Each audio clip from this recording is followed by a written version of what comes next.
Je vais donner encore un sujet de prière. Lisons Actes.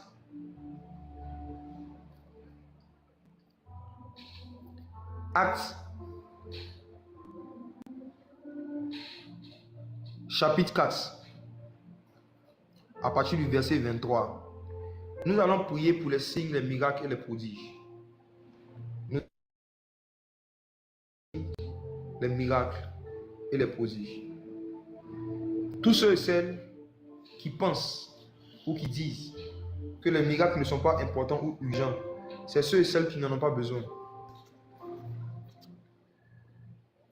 Il n'y a personne qui peut avoir à côté de lui son enfant souffrant, mourant, malade, que la médecine ne peut pas aider et qui dira les miracles ne sont pas utiles.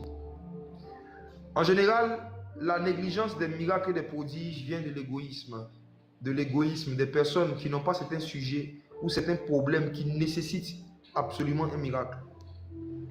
Mais je parle à ceux et celles qui n'ont que Dieu. Je parle à ceux et celles qui sont dans des situations où ils n'ont personne à part Dieu. Ou si ce n'est pas Jésus qui intervient, si ce n'est pas Dieu qui intervient, vous savez à l'intérieur de vous que si ce n'est pas Jésus qui intervient, la situation ne peut jamais se régler. Je parle à la génération de ceux qui n'ont personne d'autre à part Dieu. Jésus est le Dieu de ceux qui n'ont personne à part Dieu. Et il se trouve qu'il y a eu des hommes dans le livre des Actes qui se sont retrouvés dans une situation où ils n'avaient personne à part Dieu. De qui je parle? Je parle des premiers apôtres, Pierre et Jean, qui avaient été attrapés, frappés, chicotés, battus. Pourquoi? Parce qu'ils s'étaient laissés utiliser par l'onction. Aujourd'hui, quand nous manifestons l'onction, on nous acclame. Mais ça n'a pas toujours été comme ça dans le livre des Actes.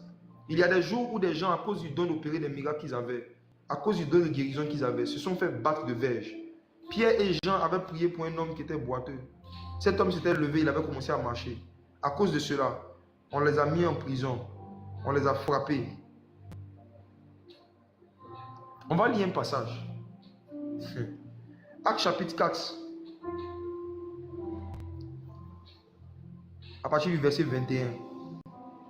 Acte 4, je vais lire à partir du verset 21. Jésus est le Dieu de ceux qui n'ont personne à part Dieu. Retenez cette phrase. Jésus est le Dieu de ceux qui n'ont personne à part Dieu.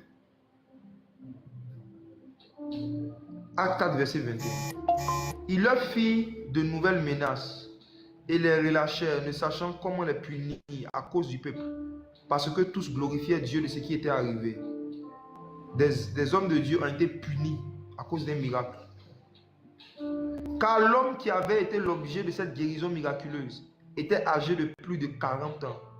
Après avoir été relâchés, on les avait mis en prison, on les avait frappés. Après avoir été relâchés, ils allèrent vers les leurs et racontèrent tout ce que les principaux sacrificateurs et les anciens leur avaient dit. Verset 24. Lorsqu'ils l'eurent entendu, ils élevèrent à Dieu la voix tous ensemble et dirent: Seigneur, voici le sujet de prière. Seigneur, toi qui as fait le ciel, la terre, la mer et tout ce qui s'y trouve, c'est toi qui as dit par le Saint-Esprit, par la bouche de notre Père, ton serviteur David: pourquoi ce tumulte parmi les nations et ces vaines pensées parmi les peuples?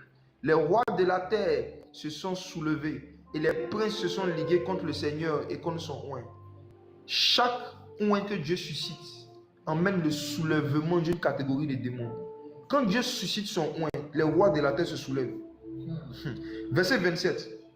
En effet, contre ton saint serviteur Jésus, que tu as oint, le mot oint revient. Pour dire que c'est l'onction en fait qui a attiré tous ces problèmes. Que tu as oint, Hérode et Ponce Pilate se sont ligués, eux qui étaient ennemis avant, ils se sont ligués dans cette ville avec les nations et les peuples d'Israël pour faire tout ce que ta main et ton conseil avaient arrêté d'avance. Verset 29. Et maintenant, Seigneur, vois leurs menaces. Donne à tes serviteurs d'annoncer ta parole avec une pleine assurance, en étendant ta main, pour qu'ils se fassent des guérisons, des miracles et des prodiges, par le nom de ton saint serviteur Jésus. Les apôtres qui ont vu Jésus avant nous, qui étaient déjà remplis et baptisés du Saint-Esprit, ont pris le temps pour prier pour que Dieu fasse des guérisons, des miracles et des prodiges. Cela veut dire qu'il y a des guérisons, il y a des miracles et il y a des prodiges que Dieu ne fait pas tant qu'on n'en fait pas un sujet de prière. Il y a des manifestations du Saint-Esprit qui ne vont jamais arriver dans des milieux où les gens n'ont jamais prié pour ça de façon sérieuse et insistante. Il y a des guérisons, des prodiges et des miracles qui ne se passent pas dans certaines conférences, qui ne se passent pas dans certaines veillées, parce que les gens n'ont pas prié pour ça. Ce n'est pas parce que Dieu ne voulait pas le faire, mais c'est parce que Dieu n'a pas trouvé des Pierre, des Jacques et des Jean et des disciples qui lui ont dit: Seigneur, étends ta main, vois leurs menaces, étends ta main, donne à tes serviteurs d'annoncer ta parole avec assurance. Et qu'est-ce qui va leur donner l'assurance? C'est lorsque tes serviteurs vont voir des guérisons, des miracles et des prodiges qui accompagnent leur prédication. C'est ça qui donne l'assurance. Frères et sœurs, ce n'est pas le titre qui donne l'assurance. Ce n'est pas le nombre de personnes qui t'acclament qui donne l'assurance. Ce qui donne l'assurance dans l'œuvre de Dieu, ce sont les miracles. C'est le surnaturel qui se manifeste de façon naturelle. C'est ça qui donne de l'assurance à ceux et celles qui sont en train de faire l'œuvre de Dieu. Et ce même sujet pour lequel l'Église ici a prié à l'époque, je veux qu'on prie pour ce sujet ce soir. Que Dieu étende sa main. Pendant la conférence de la semaine prochaine, ils ont prié pour ce sujet parce qu'ils avaient des menaces. Verset 29, on dit: maintenant Seigneur, vois leurs menaces.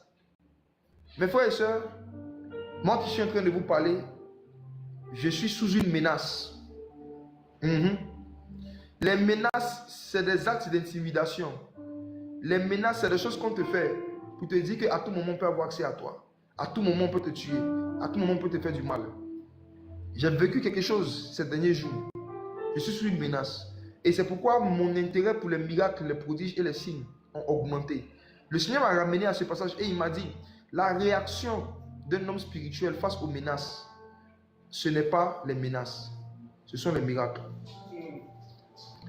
Je n'ai pas menacé quelqu'un, mais je veux juste prier pour dire: Seigneur, vois les menaces. Et toi, étends ta main.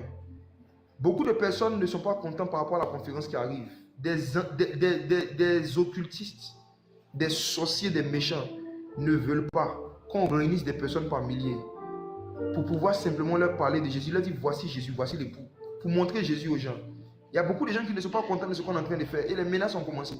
Mais ce soir, nous allons prier. Nous allons dire: Seigneur, vois les menaces. Nous, on n'a pas besoin de voir. Si Dieu voit, c'est le plus important. Vous n'avez pas besoin de voir. J'ai dit: Seigneur, vois les menaces. Étends ta main. Qu'il se fasse des miracles, des guérisons et des prodiges. Il a cité 3 catégories de manifestations surnaturelles: guérison, les miracles et les prodiges. Les guérisons, les miracles et les prodiges. Y a-t-il quelqu'un sur ce live qui a besoin de guérison? Est-ce qu'il y a quelqu'un qui est malade de quelque chose? Ou tu n'as personne à part Dieu?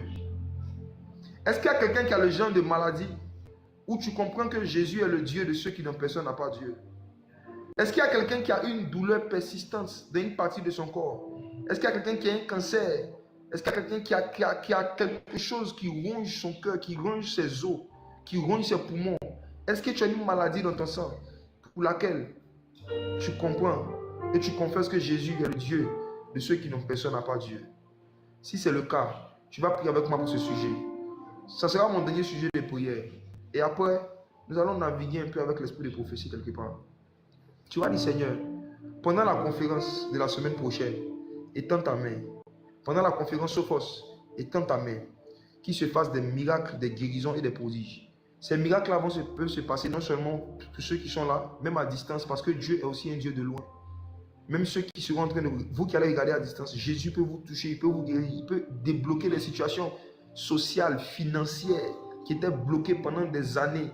Jésus peut étendre sa main et en un clin d'œil, un dossier qui était bloqué depuis des années, on t'appelle pour te donner le dossier. Jésus peut étendre sa main et en un clin d'œil, quelqu'un qui te devait de l'argent depuis des années, il n'arrive plus à dormir, l'Esprit de Dieu lui met une pression, et la personne t'appelle pour te dire: tiens, et ça tombe à pic parce que tu avais besoin de ce montant-là aussi pour décanter notre situation. Dieu est incroyable quand il décide d'étendre sa main. Tu vas dire: Seigneur, étends ta main. Étends ta main. Prions pour ce sujet. Père éternel, étends ta main. Qu'il se fasse des guérisons, des